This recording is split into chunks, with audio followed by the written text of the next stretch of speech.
Again, thrilled to have you all. And I'm going to do my best to be a host, a good host, for our guest, Camille Winnie. I'm going to bring up just some slides and talk through this information, and then we'll just go back to this gallery view, and we'll just have an interview, question by question, and then I'm going to open up for all of you to ask your questions. So it'll probably be 30 minutes of interview, and then 15 minutes of question and answer with a little wrap up. Sound okay?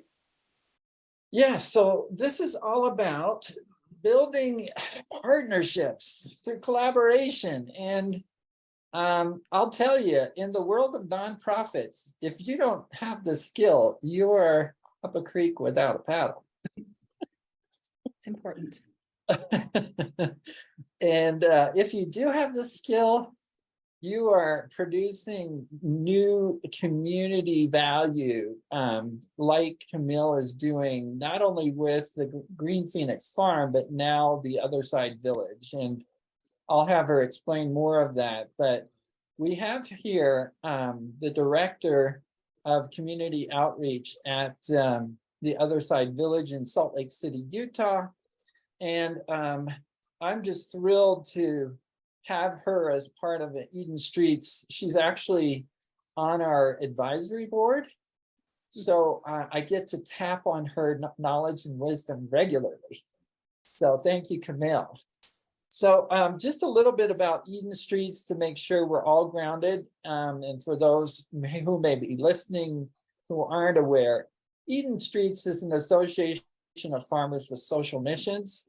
And we function at two levels. We function at the association level, where we are defining a new profession for farmers so that they can use farming to actually help people relaunch their lives. And to do that, there's a huge body of knowledge, not just the farming stuff, but how do you work with people in a way that it gives them the freedom and the power to recreate themselves by connecting them with nature and the farming process and experience. So that's what we're about. And we educate our members through webinars, farm visits, conferences, so that we can create farms everywhere that cultivate vibrant and connected communities. And our mission is to empower communities to grow food, jobs, connections, and hope through farming. So that's a big mouthful. It's worth a lifetime of work and more. And what we're doing most recently is working with the city of Ogden at the city level to establish a farm. And that's why this call is so important.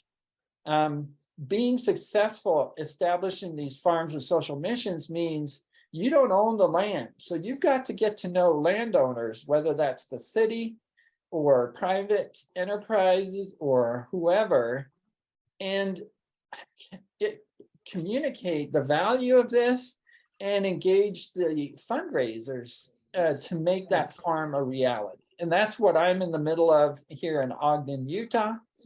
We facilitate contract leases and we foster community partnerships. So that's why this webinar is so relevant to us today.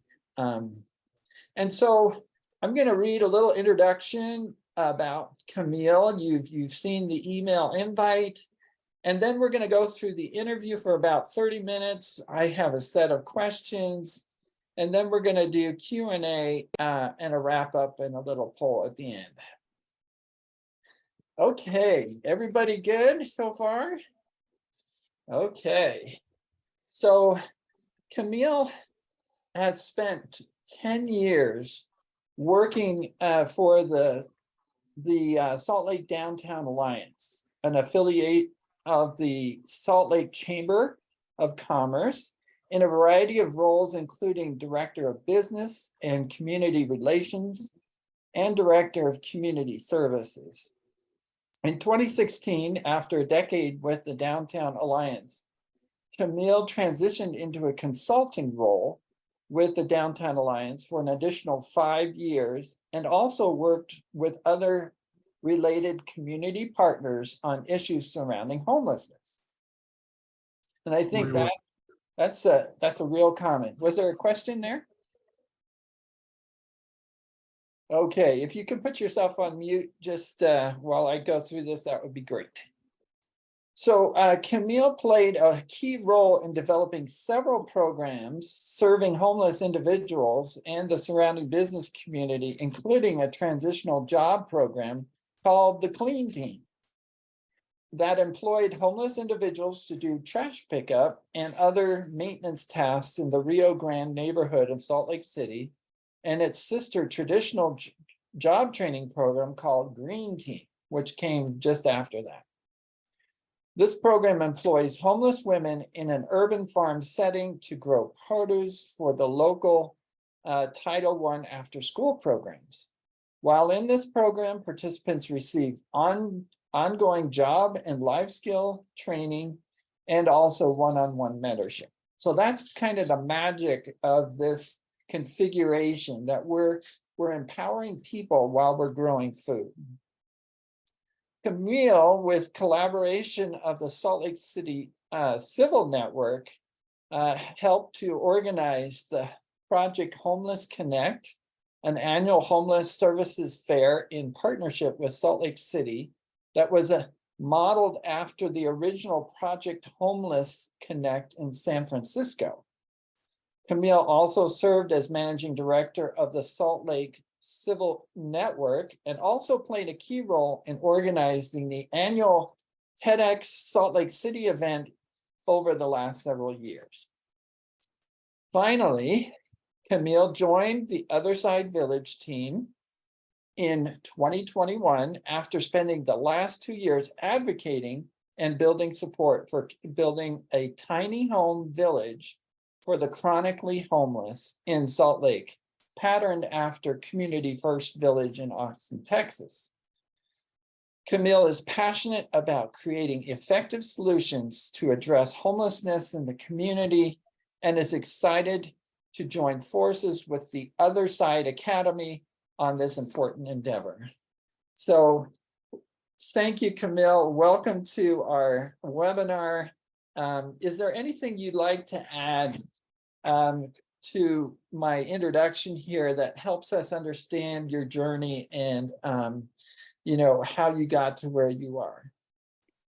Sure. I can give a little background and just explaining kind of how all those things you just mentioned came about. And I was working for the Downtown Alliance, as you mentioned, and was the director of business and community relations. And we were having a lot of complaints from our constituents, the property owners in the downtown Salt Lake City that we served. And that was who essentially pays the tax assessment that funds our organization. And our role at that time was to provide marketing, event production, economic development, and promotion, basically to get people to visit downtown. And that was paid for through these the assessment to these property owners. And they were very concerned about all the things that were taking place in our downtown. As many downtown all over the country experience a lot of concentrated unsheltered homelessness in their downtown areas or in their business districts.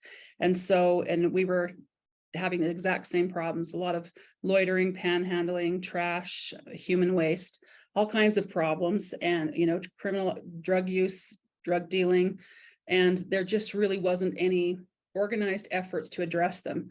The police were often looked at as the only resource to address those problems, and the police department's point of view was, we can't arrest our way out of this problem. And so there was a lot of people saying, not my job, not my job. It's not our problem, not our fault. And that sounds very familiar. That was the culture at the time, really. But everybody agreed there was a problem and it needed to be addressed. And so we convened a group of people. We called it a safety and security summit. And we invited everybody from the social service community, the city folks, the police department, as well as property owners and business owners. And we convened this group to meet and discuss these challenges. And from there, we basically gave everybody an opportunity to vent and tell us what they felt was the problem. And so we kept a list of all these challenges that they were bringing to us. And then we met again in 2 weeks later to then we categorized all those problems and challenges that they brought to our attention, and came up with kind of some key areas that needed to be addressed. And then we came back to them and said, okay, what are your ideas? How would you, what do you think we should do about these problems and these issues? And so we got a, basic brainstorming session, and many of the things that came out of that were, we need to provide employment, we need to provide better sanitation, we need to provide job opportunities, we need to provide, some street outreach, we needed better safety and security, we needed a lot of different things. And so from there, we created a list of kind of our wishes, and we completed that meeting. And that was as far as my boss at the time had planned. And we took that list of suggestions of things that we should do to fix it. And we left that meeting, and he handed me the stack of notes and said, "We'll see what you can do about this." And so I was like, oh, wow, okay, solve homelessness, I can do that. And so Camille, just to interject a little bit, there's a magic in what you just said in terms of asking them, what do you think you need to do to solve this problem? In other words, you don't come in as the know-it-all, hey, I got a solution for it. You help them be engaged in the creative solving process. Any comments about that? Yeah. And so, that really started. And from that last group, we did break it into kind of some key areas, and we asked for one person to chair that committee, that subcommittee. So we got volunteers within that group of people. Who wants to work on this issue? Who wants to work on this issue? And so that was all the structure I had, was a list of ideas of things we could do, and then some volunteer committee chairs to oversee this group of all these concerned people to help figure out solutions. And so I worked on, the first thing I did was just go out and try to understand what the problems were. I had a good friend who was one of the VPs at Volunteers of America, and they had a street outreach program. And I asked them if I could just go out with them and spend a day with them doing out on the streets in person. And so I spent a day with them, just going from all the different places and meeting with the different people they met with. And it really was an eye-opener for me, because it was the first time I really got to see what was happening from this perspective of people who were experiencing it. Not from the of an organization or a property or business owner, but from the people who are homeless, their perspective of what they were experiencing. And it was very eye-opening, and pretty quickly I understood why we had the problems we had. And, and that the business community, or just the general public, kind of has this idea of, why don't they just not do that? Why don't they just behave better? Why don't they just stop doing, X, Y, and Z? Right. And it's really kind of a narrow way of thinking, because if you don't really understand why they're in the situation they're in, then, once you do that, you realize they really have the deck stacked against them. And so really just set out trying to figure out how I could address the challenges those people were facing. So if they didn't have a bathroom, and they didn't have a place to store their things, and they didn't have employment opportunities, and they didn't have just basic human needs met, they were going to continue to do what they were doing. It's all they were just surviving. There really wasn't anything more that they could accomplish in a day. They were exited from the shelters every morning at 7 a.m. with all of their belongings to go outside and wait outside till the evening when they were allowed back in. So you have all these people, and there's no bathrooms in the area. There's no trash cans.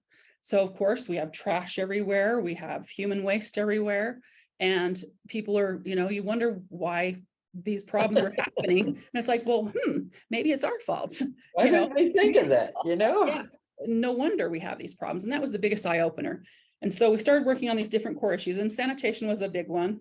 And just general cleanliness, because there's a lot of trash, and, and create employment. So we had the idea to create employment by the people who were experiencing homelessness, residing at these shelters that were all in one area, and that we could have them be part of the solution. Not only could we try to address their challenges, but we could have them help solve the problem. And so we did this approach. The first thing that we worked on was creating a clean team to address the cleanliness. And we created this subcommittee. We invited our local council member who was over that area to join that committee. And we started brainstorming of things we could do. And so over a few months, we really came up with some ideas of how we could create jobs at the same time that we could, clean things up. And Right. so we came up with a plan to create this employment program called Just the. a little interjection there. Mhm. Kudos that you involved a government leader, a local government leader, It's so that critical. there was always somebody to represent you to the council, to the city, to the community. Yes. So sorry to interject, but I think that's a really key point there. It is, it really is. And I'll talk more about that later, but you're exactly right. That was a critical factor in this and future things. So I already had a relationship with our council member, but this took it to a new level. And so we got his support in coming up with the solution. We asked the city council, because they are the ones that determine the budget. We asked them for funding to put city trash cans, install them all around this kind of 10-block area where all the social services were in our west side of our downtown. And we asked for funding to create this pilot job training job program, which would provide training with an employer who specializes in hiring people with barriers to employment. And so that was one of the first partners. And then of course the city. And so he liked the idea and he advocated for us with other council, and we're able to get that funding. So our very first program that they funded and said yes to was the clean team. We installed, a few dozen trash cans throughout the neighborhood that were permanently affixed, and that this clean team would not only go around picking up trash, but would empty and keep those maintained every day. So we started out with 5 days a week, 6 hours a day, 3 shifts. And then over time that expanded to being 7 days a week, and actually 2 shifts and then to 3 shifts.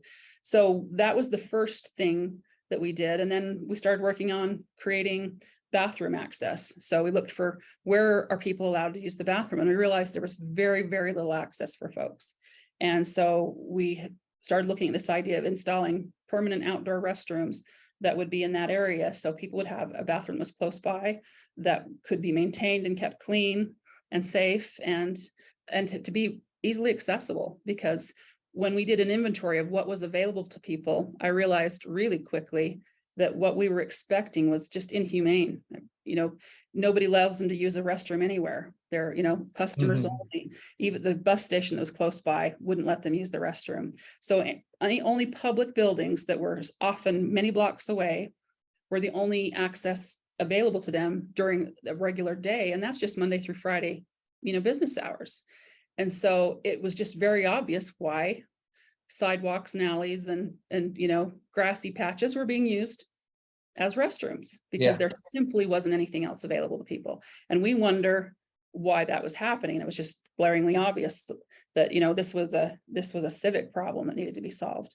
And so go ahead. If I could, just with the success, looking at our time here, just with the success of that clean team, where did the idea of the green team come from? How did that eventually? But it kind of came on the heels of this. So we did this, the bathrooms and the clean team. And so I started looking at how to expand the activities for people that were meaningful, that were created, beautified the area, because we had a lot of, we had a lot next door to the shelter that was just dirty and full of weeds and trash. And that was my first idea, is like, what if we turned that into a community garden? And then it would give people something productive to do during the day that was healthy and life affirming, and it would beautify that area. And so started working on that idea. And as many of these ideas, you start with one idea, and then as you work on it with people and you brainstorm, it morphs and changes. And so then we were looking at another piece of property where the Green Team Farm is currently, that was just a few blocks away. And it was a city-owned piece of property that was historically a garden. It was fenced, it had sprinkler system in it, it had a small kind of broken down greenhouse.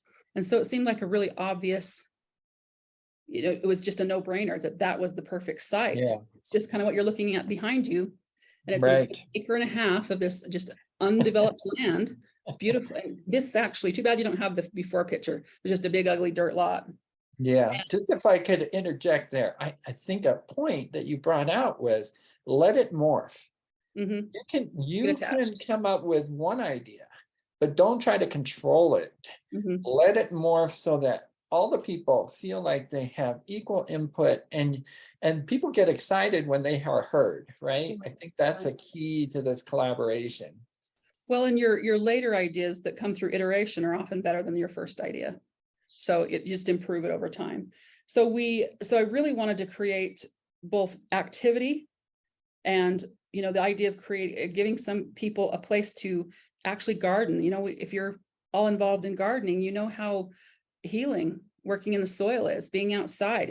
It wasn't just, let's give them a job. Let's do something that is healing, that is nurturing, and that beautifies the whole area. So it's creating jobs, beautifying the area, and creating purpose for people and giving them this beautiful environment. And so started to work again, approached the Advantage Services, who was doing the employment project we just discussed.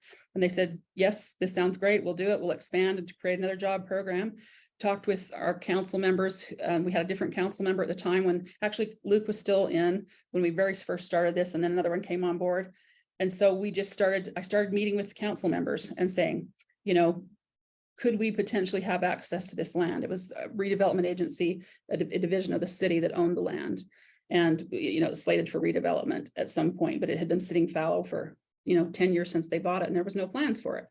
And so we just started having those exploratory meetings with the city. And then I approached the folks at Wasatch Community Gardens because I knew that I couldn't manage and run a garden myself. So I needed to have a partner who that was in their wheelhouse, and that was something that would work for them. And so started talking with Ashley, who was the director at Wasatch at the time. And she had wanted to do something like this, some kind of community garden like this for some time. And so she was immediately, yes, let's do it. And so we started planning together and then really working closely with the city and the RDA. And because of previous other relationships and information I knew about this piece of property, we were able to approach it in a way that we got a yes, because they'd told several other people no previously on that land. Other people come to them with ideas for gardens and they'd said no. And because I knew this information, because of my involvement in the community, I was able to approach it in a way that they would be open to. So just to recap, what I hear you saying is you were aware of the constellation of nonprofits in the Salt Lake area. Right. And you had a problem and you said, which nonprofit can really address this issue? It was obvious you had a relationship with the executive director, and that led to a whole nother dimension of the work. So yeah, it's really just identifying who can help solve this, who are the people that can bring this together, because my role is the connector, not that I'm not the one actually running things, but I'm the one who helped bring the pieces together and the different organizations and come up with the idea and then execute it. But if I had to do it all myself, it wouldn't work. Yeah. So we presented that plan. I met with two at a time with the council members, presented the idea and the concept. I said, this is what I'm proposing. We get the permission to use this land. We're doing the fundraising. Essentially, all I need from you is a yes and a little bit of funding. And so I present them with a solution. And because we'd had this success already with the other things where they had seen a real improvement, they already had some buy-in. They already credibility, right? Right. And they were able to say, okay, yeah, this is a good idea. And so we moved forward. It was really fairly easy from that point because of the previous success. And all council members were in support of it. We were able to get the RDA's support for, letting us have a short-term lease on this piece of property, with the promise that we wouldn't dig in our heels and try to fight them when they were ready to, when they needed to redevelop it and would want to kick us out. And so we promised, not to fight back later, and try to keep the property, but we expected we'd get 5 years there. So we just made all those, basically those meetings with everybody, got them all to agree. Then we just went through the legislative process, got everything approved, got the funding approved, got the land approved, and then we were able to launch. May I pause you on the funding part? Because that is typically the trigger, right? That's the big deal. When people are asked to open their wallets, especially if things are already budgeted for, right? How do you get them to change their mindset a little bit? Or maybe I say expand would be a better word, to say, let's solve a problem here, mutual problem, and we're saving expenses somewhere else. Can you talk about how you were able to negotiate, funding for this?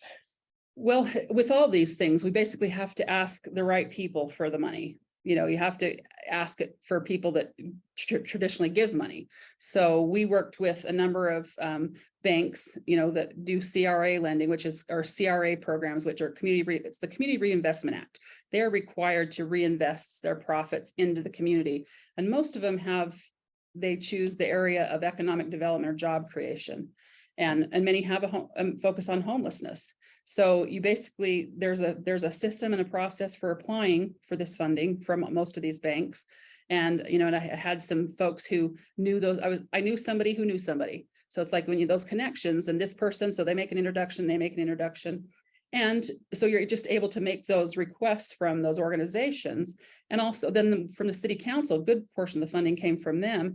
And they were experiencing the same thing we were as an organization of constituents saying, you must do something, that it's out of control, we need help, this homelessness issue is out of control, why aren't you doing something? And that's kind of common, everybody tends to blame the government, why aren't you solving this? And so what I did is basically offer them something they could take credit for and say, look, this is what we're doing. And really that's what we intentionally did in the early, and especially with the clean team and the bathrooms and all that. It's like, this is yours. We're doing this for you. We're solving your problem and you can take credit for it. And that's really key. If you're not attached to who gets credit for it and you're solving their problem and they can get the feather in their cap, they're much more likely to do it. And they want, they're motivated to do something. They become council members because they care about their city and they want to make it better. So you offer them the thing that will solve their problem and that will also make them feel good, and then also make their constituents feel good. Wow. So it's really about way. perceiving what their motivations are and making sure you're checking their priority boxes. Right.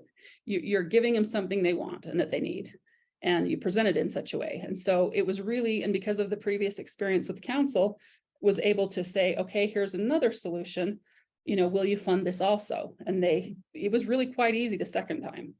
I didn't have to do as much convincing. And so they agreed to letting us use the property and to fund it. And so then we were able to get other supplemental funding from these other organizations, CRA banks, like Synchrony Bank financed a chunk of the stuff for the actual farm production. And so both Wasatch Community Gardens and Advantage Services were asking for money. And I really kind of focused on getting the city council to fund that. So together with all these different sources, we were able to fund it. And we began in the summer, midsummer, August of 2016. And really quickly, we were able to just, bring in the topsoil, put in the garden beds, and sometime you ought to look back at the kind of the stages of the farm. You got to see it in about, I think it's 4th year. Yeah. It really developed pretty quickly, and we were able to hire our first cohort of women. In fact, Eve, that you see there just right behind you with the turkey hunter, she was one of our very first women in the first cohort. And so we were able to launch it fairly quickly just because we already had those relationships built. And so anytime you've done one thing, it's always easier to do the next thing if you've got those relationships already in place. And may I ask you, this sounds so straightforward and so easy, but there must have been one difficult point in this process. If you were to identify what was one of the most difficult conversations or experiences that you had where you were at your wit's end, what, just to give us some courage, those who are trying this right now, what would you say? I hope this doesn't sound too Pollyannish, but I am a firm believer when you're committed, it's actually easy. And I approach it as if I expect it to work and I expect it to be easy. And so there were minor struggles, but there was never a time that I'm never pulling my hair out, never frustrated. To that point, we had some challenges. The biggest challenge was to get the RDA to say yes. The current director had told 3 other people before us no. And he's just the kind of person that liked to say no. It's like, no, we don't want to get anybody on there who's going to then try to fight us and keep the property. And, because we want to redevelop it, even though we have no plans in the near future, we just don't want to be bothered. So I knew that about him. And I knew some of the staff that I had, knew better. And so I started talking with them first and, getting them on board and let them convince their boss that they should do it. And I did all the research, found out the details of all the reasons why they'd said no and why this one didn't go through and this one didn't go through. And so I did my homework first, so I understood what was happening and why, and then approached it of basically giving him a solution. Here's this underutilized piece of property that you get a lot of grief from other people about. It could be used. It could be used for this purpose. It solves a problem for the city. The mayor wants it. The city council wants it.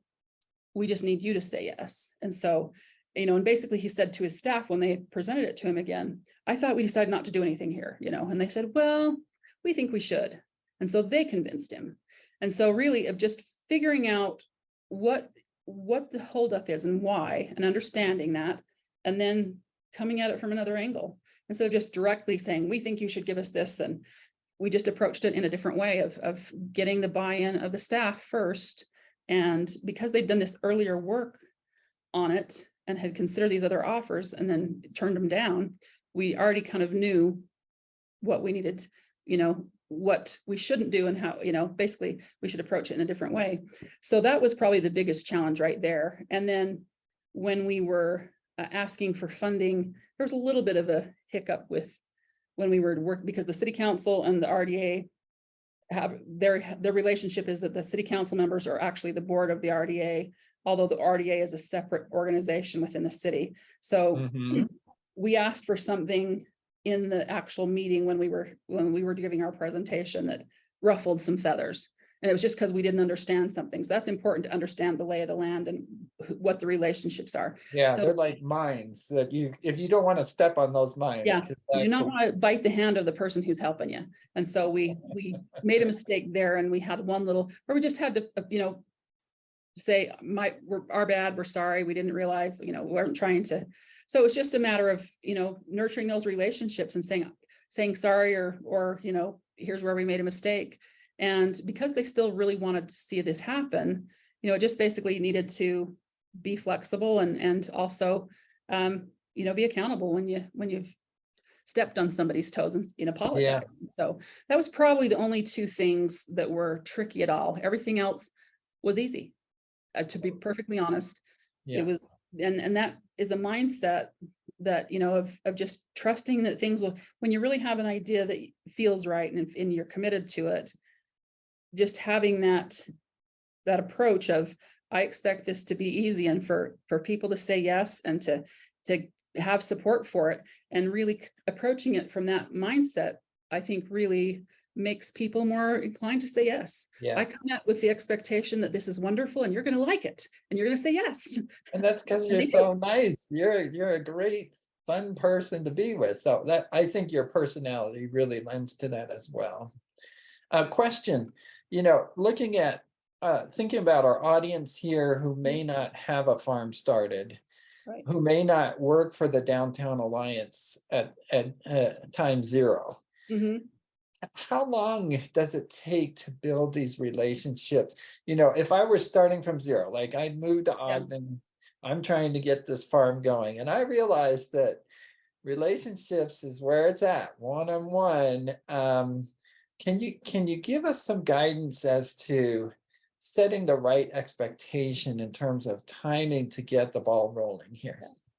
If you're starting from ground zero with no previous relationships or connections in the community, and you're just right at the beginning, it's going to take longer. If you already have those relationships, of course it's easier because you have, people.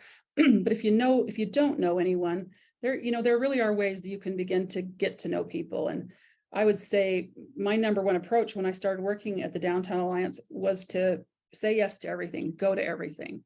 I knew when I started, I didn't know anybody. I didn't know who anybody was.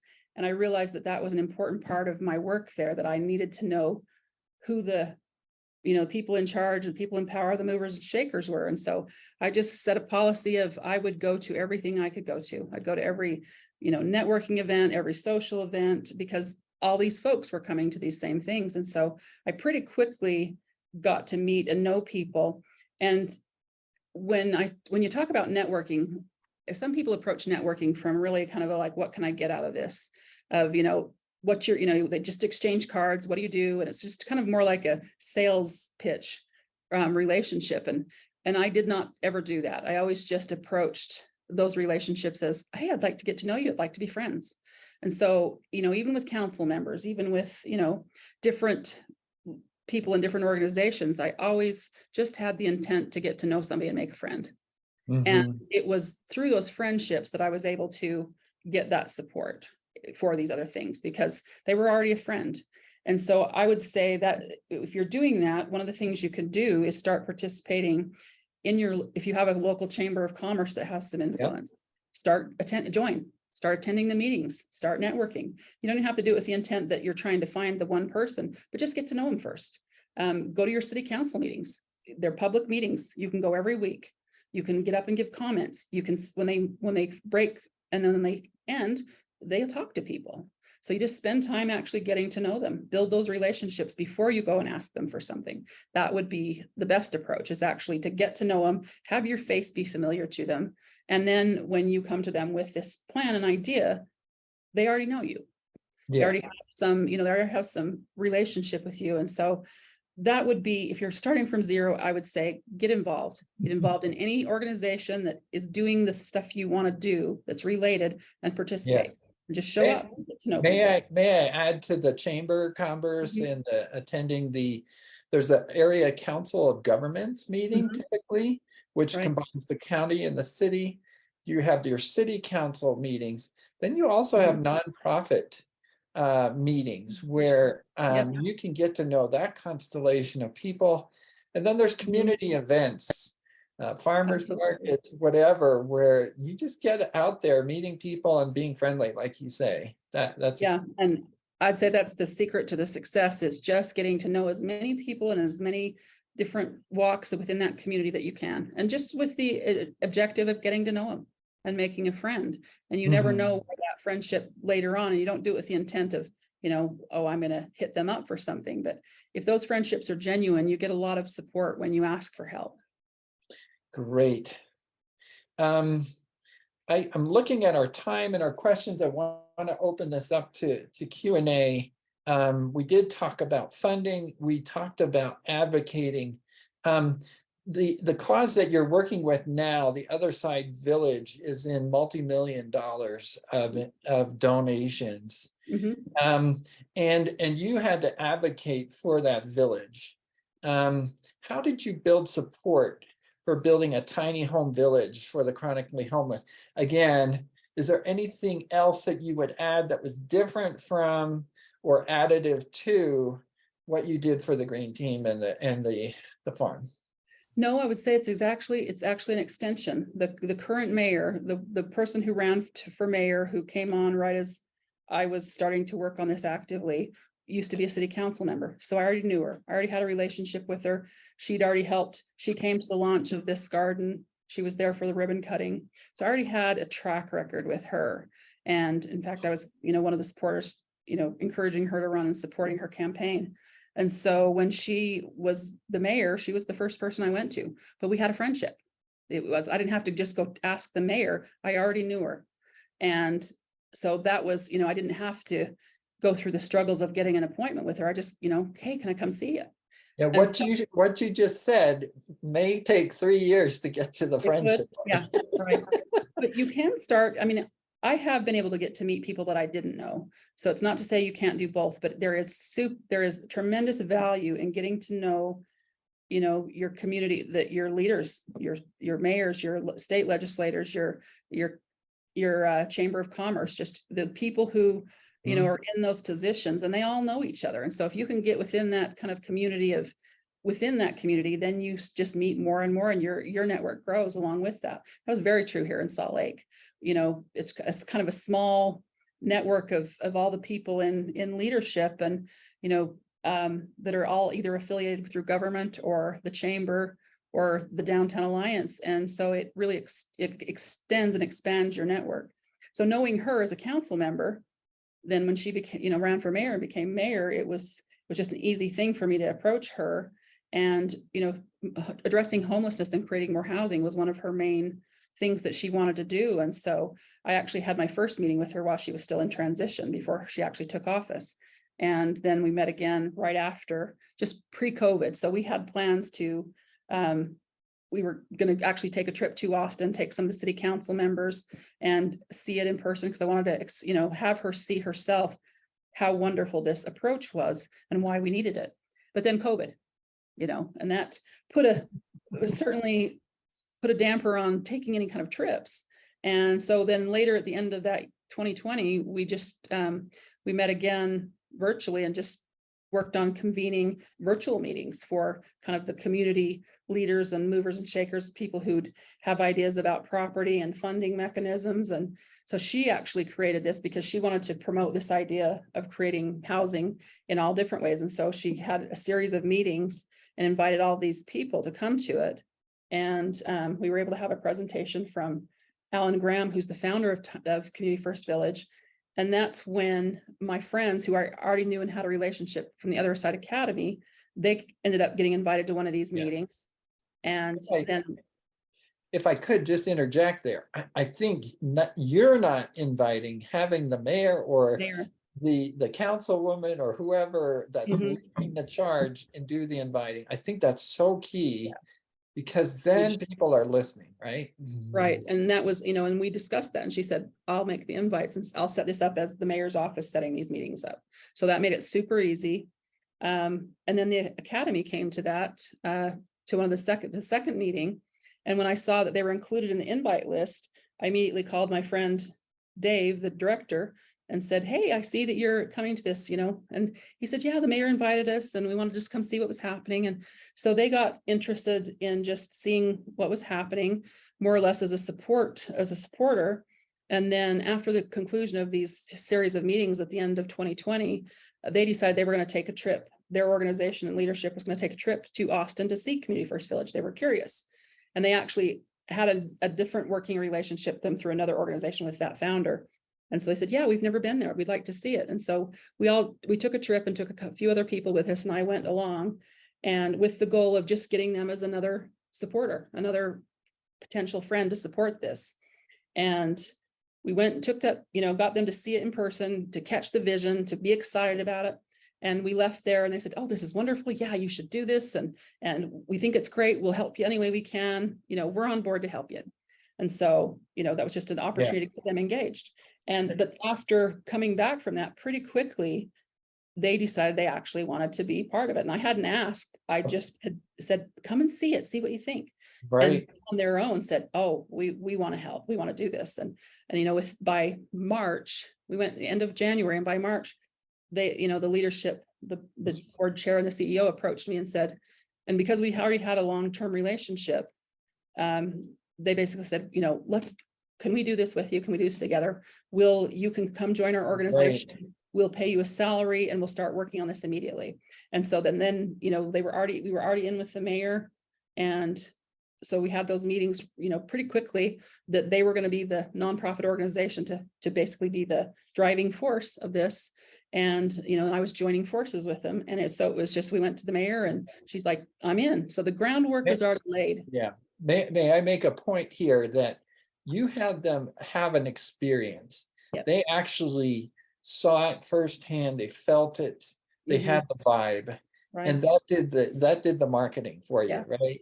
It sells itself.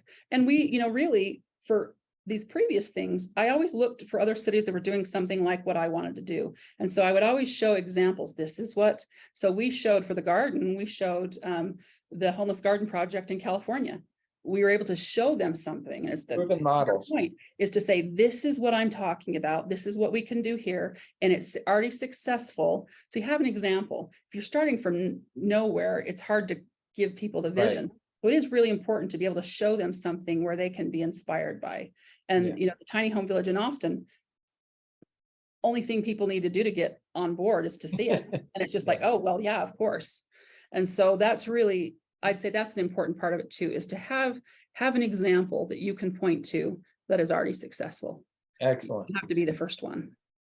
Now, thank you, Camille. You've done a great job kind of answering a lot of my questions through natural conversation. I would like, if I could, to open it up to the audience now to ask questions. However, I want to give this one more chance to you to say, is there anything you haven't quite covered that you wanted to really point out before we open it up for Q&A? I probably just wanted to reiterate one point because it kind of just puts a cap on what we've been talking about, is you want to make it easy for people to say yes. So often I see within, my experiences working with the community and working with government, is that so often somebody will come complaining to the mayor or to city council, you should do this, you should do that, why aren't you doing XYZ? And that, that's not their role to go in and create things and come up with it. So if you come to people with the solution, you've identified what their problem, the challenge is, that they're already feeling some angst about, and you come with the solution already in place, and you're going to do the work, and you come with a plan and an example, and all they have to do is go like, oh, okay, yeah, I can say yes to that. I can just vote to give you some money. That's all I have to do. So you want to make it easy for them to say yes. You want to make it appealing. You want it to be solving a problem for them. And you want to be the one that is saying, I will do the work. I'm not asking you to do anything except vote yes to give me some money. And give me some money. And you present it in a way that, I just need, this is what we're going to do. This is how we're going to do it. This is who is involved. And all we need from you is XYZ. So we'd like to put in a fund, a funding request, because there's a process for all of these things with government. There's a mechanism to actually ask for money, whether it's your state legislature or your city. So there is a process for citizens to request, for basically projects to ask to be funded, but you basically need a council member or a legislator to be sponsoring it. So make that friend first, then make the proposal, and just make it easy, make it wonderful, make it a solution to their problems that solves a community need. And, why would they want to say no? If they're able to figure out how to come up, to fund the money, it's just really easy for them to say yes. Yes, perfect. Thank you, Camille. This is awesome.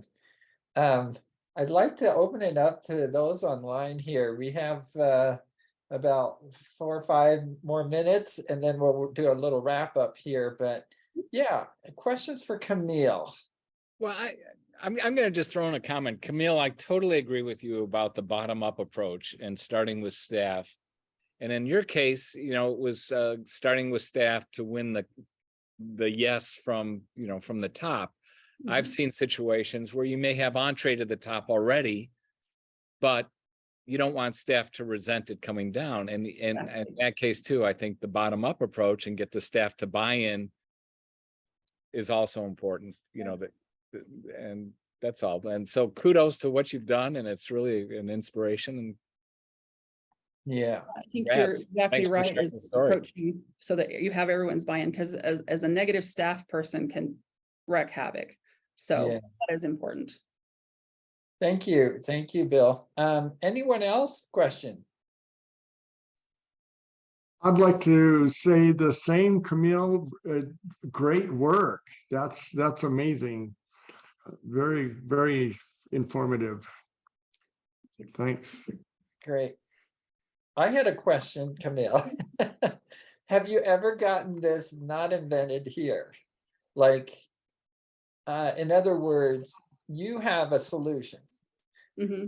but because they haven't been a part of this developing the solution, and that they're less open to accept it or receive it. What has that ever happened? Sure. When it's true. Anytime you do anything, there's almost always someone who disagrees with what you're doing for whatever reason.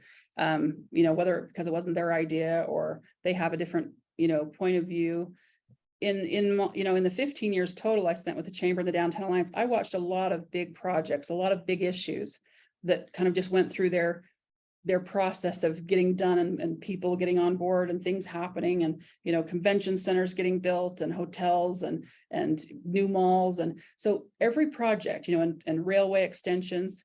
So anytime there was a big thing, a big new thing, there's always some element of the community that thinks it's going to cause the end of the world. It's going to be the end of everything as they know it, ruin everything, and so I have seen it with nearly every single thing that I've witnessed go through that process of development. And so you just expect it. And the first thing you can do is try to head it off at the pass. When you know there's somebody who is not going to agree with what you're doing, you go to them first. You explain it, invite them to, participate, give their feedback.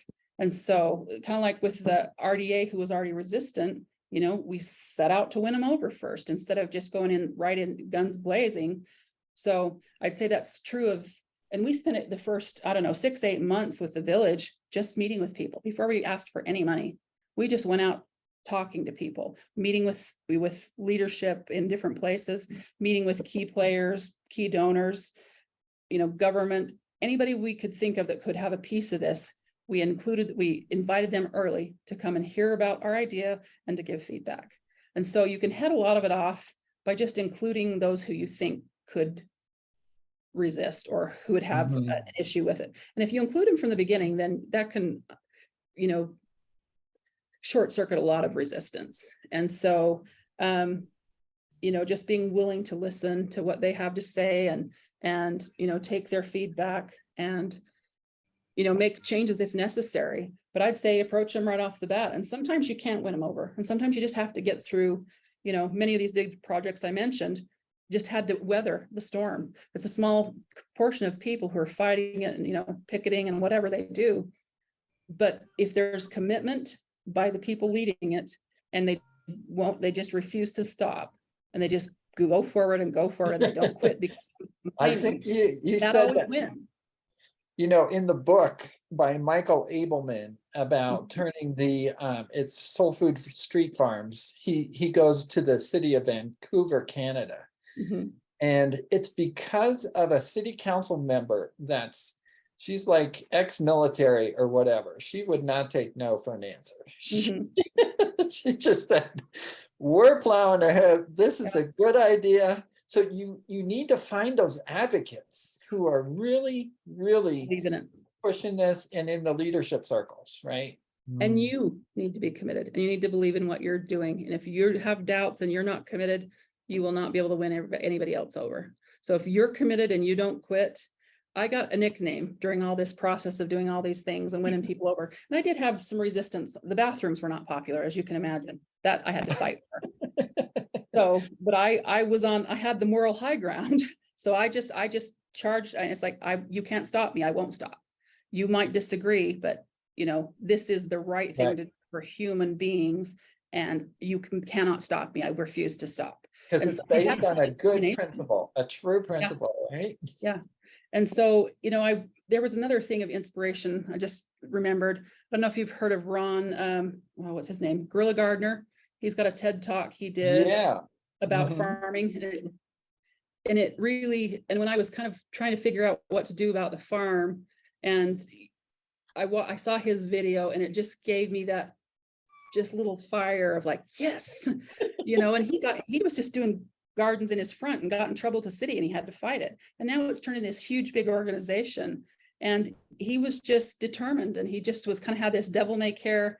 And, I just love at the end, he said, if you want to meet with me, and we're not going to go sit in some cushy chairs in a boardroom. He says, you come to the garden, you bring your shovel and we're going to plant some shit. Just kind of, just his personality and just that contagious of like, I'm going to do this and you can't stop me. And it really was, that was an inspiration to me. And it really just solidified what I've always believed, that if you're committed and you don't stop, the right will prevail, right? Yep, you will. The good thing will happen. The good thing will prevail as long as if you don't quit, you can give up and then it won't happen. But if you don't give up, it's far harder to resist something. When there's momentum and support for it, you can be just over here making noise, but that little bit of negativity cannot overwhelm all of that forward motion and all that goodwill and all the people who are on board. And so as long as you don't pay too much attention to these little people over here sniping at your heels and you don't let it stop you, it really can't. The power of this little complainer over here can never overpower this big machine that's moving forward. Great. Any final questions? This has been awesome. There's a lot of secret sauce in what you just shared. it bears re-listening to and taking some good notes. I've been experiencing this for a year in Ogden. I Mhm. probably have 2 more years to go till we get this farm rolling. But you are my advocate, my mentor, and I really appreciate your having, what do you call it? Cutting teeth. You've gone through this. You know what you can commiserate with me in my low Yep. valleys, right? Well, and you're at the beginning of building those relationships in Ogden, and that's what's so important. Hey, I see a familiar face right there. Yeah, Shannon is on the Shannon. call. Shannon is a graduate from our Green Phoenix farm and now concierge at a downtown Marriott in Salt Lake City, Utah. Hi, Shannon. Hi, guys. Well, great. The time is up. I would like to use the chat. If you would, that's my poor man's poll. Just put in the chat your comments about this session, if you liked it, what you would change, anything upgrading. We're going to go on a little farmer hiatus since I'm starting my Faircrest farms in the backyard here. We're going to have some webinars in July where we're going to showcase farmers across the country. So that's coming next, but we know that it's planting season and I'm building a greenhouse and we gotta do stuff, right?